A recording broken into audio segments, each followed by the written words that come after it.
څه به کول غواړې وخته واړه کې قجامت کې څه کې هغه شی رالو لګوه کوم شي هغه او اخ چې مې نوم نه راځي نوم خو دې اورېدلی دی خو د زور نه خبرې هغه چې د خدای مسلمان چغې به نه وبایي زما الله به خیر کړي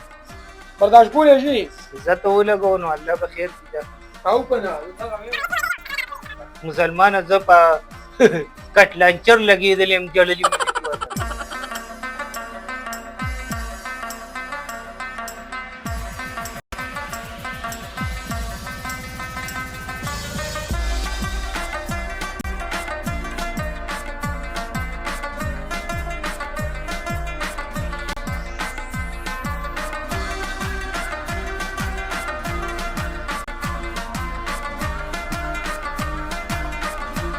هغه ټیلر وي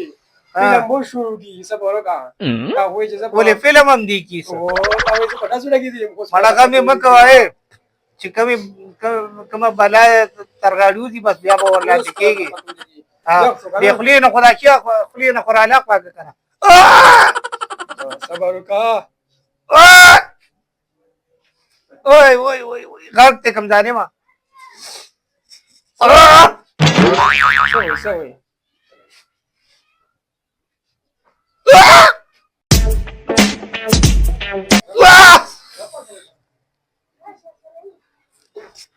مسلمان تابې ته په ډزو لګېدلي یم اوس ته پته ولګي غږ چې کومه مړه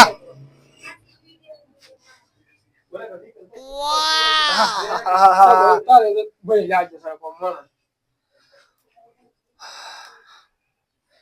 بل کولو مسلمان نو ته چغونو دا په ډزو ته په اوبو په تماچه لګېدلي ما ته پته ده د اوبو تماچه د استعمال کړې ده ها تورګونو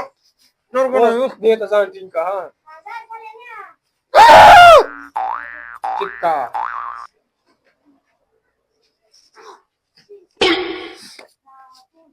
څه وایي حالاتو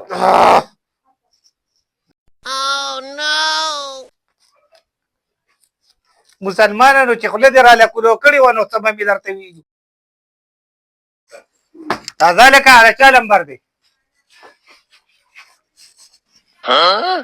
بې نمبر را منډې وې مسلمانه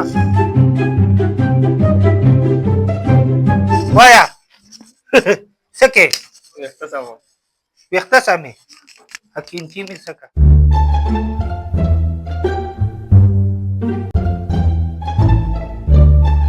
که نه چې داسې به درله چا واړه کړي ني جان استاد به هم درله ني واړه کړي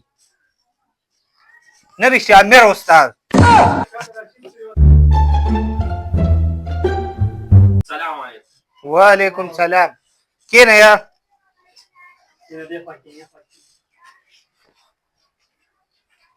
داسې ویښته مې درله واړه که بچي ځه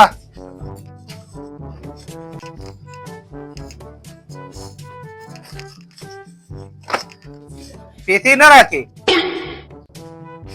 250 روپۍ روباسه د شي شي 250 ویښته سم کو ولې ویښته خلک په څو سموي ته ورشه امیر استاد له چې څو پیسې درنه اخلي راپاسه لکه شنو کپړو والا تا ته مې کمکل کباډي تا ته وایم وایه دویم ځل دی لومبي ځل به دلته ناست وم بلکې زما نمبر را دې رانه مخکې کړو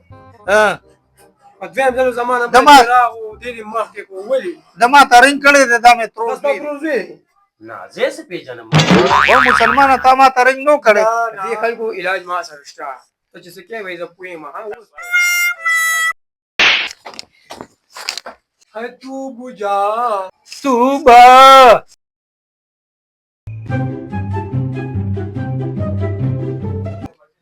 ویښته واړه کې ګیره خو یې نشته حجامت خیر ویښته واړه کې که نه صحیح ده